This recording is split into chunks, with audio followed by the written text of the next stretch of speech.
Hello friends, Jorik here and welcome back to a new video on the channel. After the big success of the in 2018 released God of War, Santa Monica Studios announced that Ragnarok is coming in 2021. But what do we exactly know about this game beside the name? In today's video we're going over all the things we already know about God of War Ragnarok to get you even more excited about this game. To make it easier, when I say God of War I'm referring to the 2018 game, and when I say Ragnarok I will be referring to the new game. Drop a like on the video if you haven't done already and subscribe to the channel if you also haven't done already. Let's jump straight into the video. So now the intro is out of the way, let's start talking about when God of War Ragnarok will actually be released. After the announcement of God of War Ragnarok in September last year, speculation began on when the game will be actually released.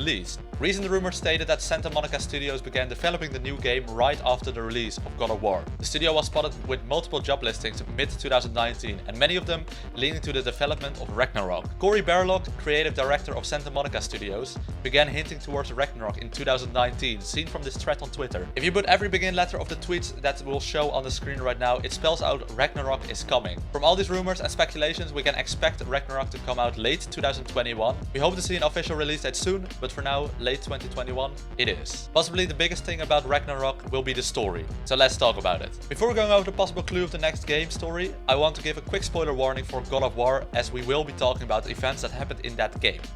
You can skip to the next part of the video if you don't want to be spoiled, but for now, let's talk about the story. When Kratos battles with Baldur, the Norse god of light, for the final time at the end of God of War, Kratos finally defeats him and continues his journey to Jotunheim together with Atreus, his son, to scatter out the ashes of Atreus' mother, Faye. There we discover that Faye was actually a giant called Loki. That means Atreus is a half giant and half god.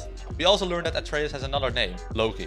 As Kratos and Atreus go on their journey back home at the end of the game, Atreus questions his father what his true identity could mean and about his mother's legacy. Kratos deflects most of them, and that could maybe lead to the start of Ragnarok. The death of Baldur might have teased Kratos' next challenge in Ragnarok as well. God of War always plays it fast and loose with the mythology lore the game is played in.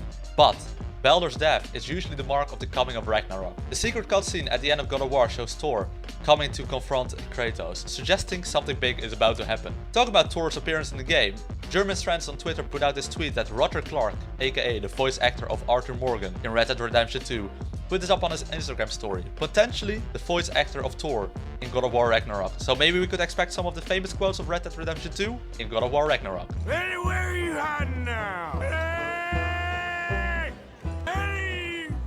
To top it off, we have to wait until future trailers to come out for Ragnarok, but this information has me really excited for the game, and hopefully for you guys as well. I would like to see more fights with big gods and to see the return of the brothers Sindri and Brock in the game as well. Also, I think Ragnarok has a lot of story potential, with the Norse mythology being really extensive, so I'm ready for Ragnarok. Now that we have covered the possible story for Ragnarok, let's start talking about some general information we have got about Ragnarok. Will God of War Ragnarok be a PS5 exclusive? It is not clear if Ragnarok will be a PS5 exclusive yet. In an interview with PlayStation CEO Jim Ryan, he refused to resign the game as a PS5 exclusive. We don't know what this means yet, but could mean Ragnarok could be a cross-gen game for the PS4 and the PS5 like Spider-Man Miles Morales. But there has not been an official news about it yet, so we have to wait for the confirmation of this rumor. Sony previously released Horizon Zero Dawn on Steam, and that could mean that more PlayStation exclusives might release on PC soon, and God of War Ragnarok might be one of them. Also, a big question was, how much will God of War Ragnarok cost actually? All of the first-party titles that will launch on the PS5, like Demon's Souls and Destruction All-Stars, note that Destruction All-Stars became free. They were revealed to cost $70. This suggests that God of War Ragnarok will probably cost $70 as well, so get some money aside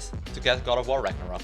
Unfortunately, that was all the information we know at this point. Of course, we would love to know more about this game, but we gotta wait for future information and game trailers to come out very soon. Hope you all learned something new about God of War Ragnarok today. If you liked the video, make sure to drop a like and subscribe for weekly gaming information videos. Also follow me on other social medias linked in the description, and I hope to see you all next Wednesday.